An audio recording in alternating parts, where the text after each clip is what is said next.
have known the troubles of my soul. Kay nasayod ka sa akong mga pag-antos o gitabangan mo ako sa akong kalisdanan. Often, when we're hurting, we feel very isolated, very lonely. Kung nasakitan kita, usahay mo rag ang atong paminaw nga nag-inusara na ta, ganahan ta nga mag-inusara lang. Maybe there's been a death in your family. You have a problematic marriage. You felt pressured in your work. You've got misunderstanding in the family. You've got difficulty in your studies. Because of these reasons, you feel alone and think there's nobody who understands my feeling. Nobody that I can share my problem. Nobody feels the pain. Wala ko'y nasayod sa akong gibati. Wala ko'y kasultian sa akong problema. Wala ko'y mibati sa ako ang mga kasakit. You're wrong. Because God knows what you feel. He understands your feelings and frustrations. In fact, in Psalm 56 verse 8, it says, "You keep track of all my sorrows. You have collected all my tears in your battle." What a verse. Ikaw isip sa ako ang mga kagulanan, imong gibutang ang akong mga luha sa imong botilya. Now, placing the tears in a battle is a figure of speech, reflecting the Hebrew custom of placing into a battle for remembrance the tears shed over a dead loved one. Dunay tradisyon ng mga Hebrewanon nga kung mamatiyan sila, ang ilang mga luha isud sa botilya for remembrance, para mahinumduman.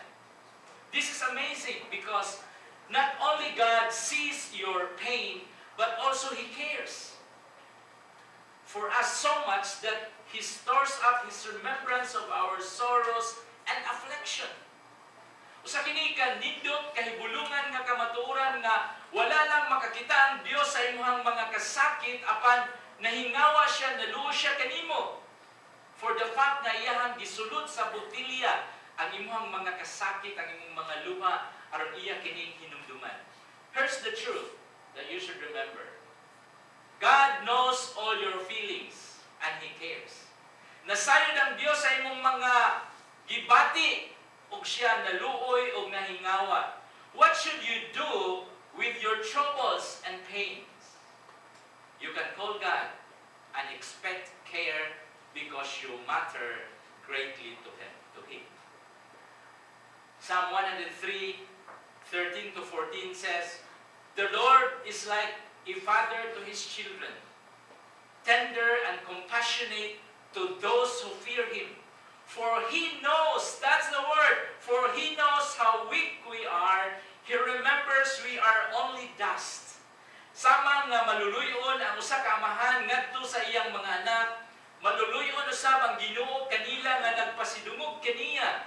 Nasayod siya diin kita gikan, nahibalo siya nga kita gikan sa abog. Not only does He sees, but also He cares. God understands us because He made us. Nakasabot ang Dios kanato tungod siya mo'y naghimo kanato. He knows your feelings and failures. He knows you are weak because we came from the dust. Now, from that truth that God knows your feelings and He cares, here's your response. Here's your to-do list. If God knows all your painful feelings, then you should give them all to Him. Imo kining ihatag kadto kaniya, imo kining isulti kadto kaniya. Are you in deep trouble right now? Napakaron sa grabing problema? Are you planning to give up?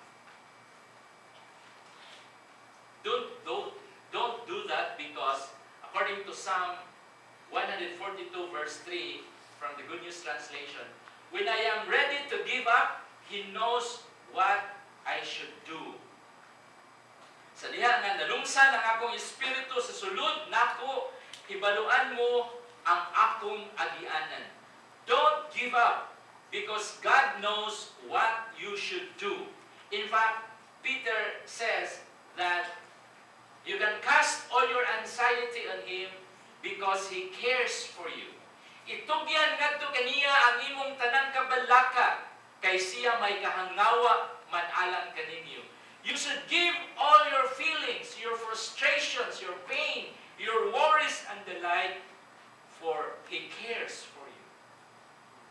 The third area that God knows in your life is your future. Your future is known to God. Ang imong umaabot na hibaluan sa Diyos. You know, Filipinos are interested in the future. In fact, some will consult astrology, horoscopes, bolang kristal, fortune teller, and the like, in order to figure out what's going to happen next. They paid and consulted the wrong sources. Migasto sila sa pagkonsulta sa sayop nga tinubdan. There is somebody who knows the future, and that is God. In Psalm 139, verse 16 says, "Your eyes saw my unformed body. All the days ordained for me were written in your book before one of them came to be." Nakita mo na ako bisan sa wala pa ako nahimugso. Ang tagal sa panahon alang ganako nasulat na sa imong basahon, bisan sa wala pa kini magsugod. Here, David stressed certain features of God's care for him. God saw every detail of his unformed body. Moreover, God recorded in advance all the days of the psalmist before he was even born.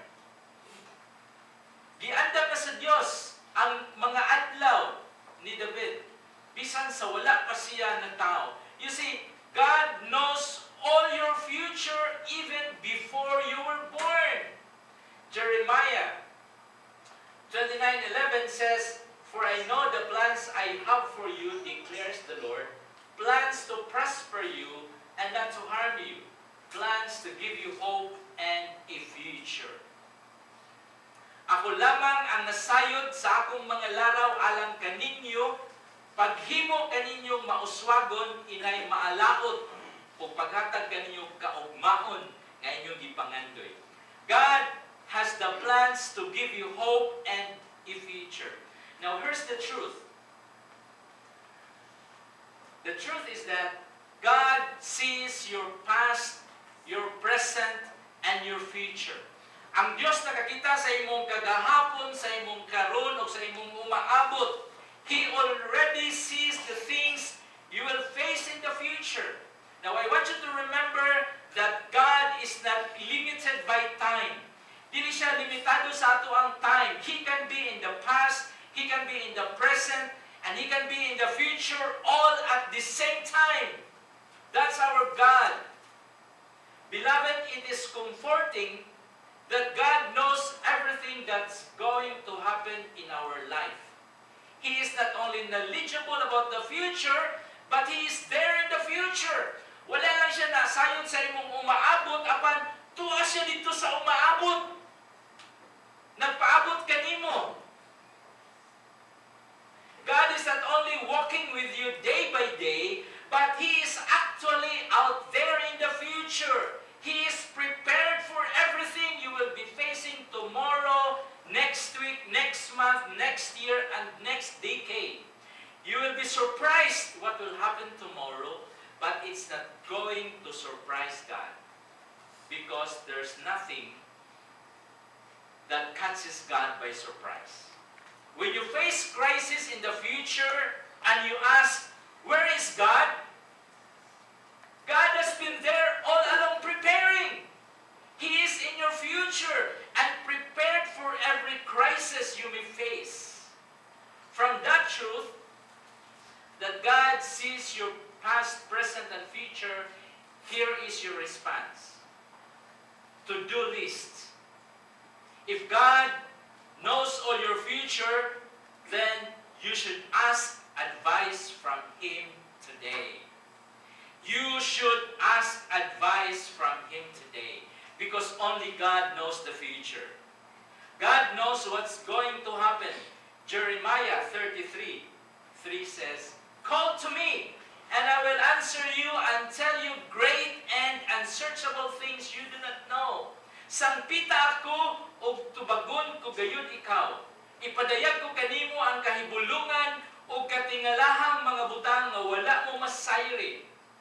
Now, the context of this verse is that Jeremiah was still confined in the courtyard of the guard. In Jeremiah chapter 32. God again identified himself to Jeremiah by stressing both his power and his character. He emphasized his covenant-keeping faithfulness on behalf of his people. Jeremiah did not understand how could God restore a nation that was destined for doom, because Jeremiah at this time is aware that the Israelites will be taken captive by the Babylonians. And God promised to answer by revealing great and unsearchable things.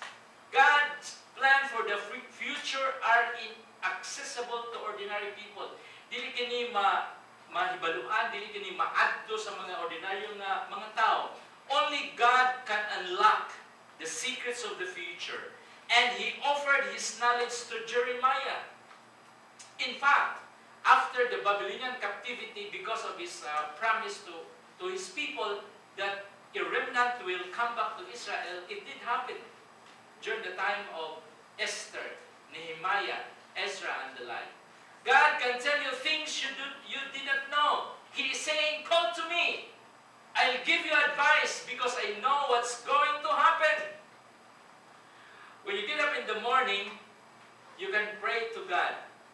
Inigmatan mo kada buntag, ampo ka sa Ginoo, "Father in heaven, you've already seen this day for what I am about to experience. You've known already every interruption I'm going to face. Nasayod ko Ginoo nga nahibalo na ka sa akong adlaw. Nasayod na po ka sa mga interruption na akong masugatan karong adlaw. You've seen already the traffic on the way to work or school or to the church. You've seen already difficult person in the office, in the school, every bully person, and the like. Lord, give me the strength to cope through this day, the strength that I need for today." God already knows them. You can ask Him in advance for patience, for wisdom, for strength, for what you will face, you will be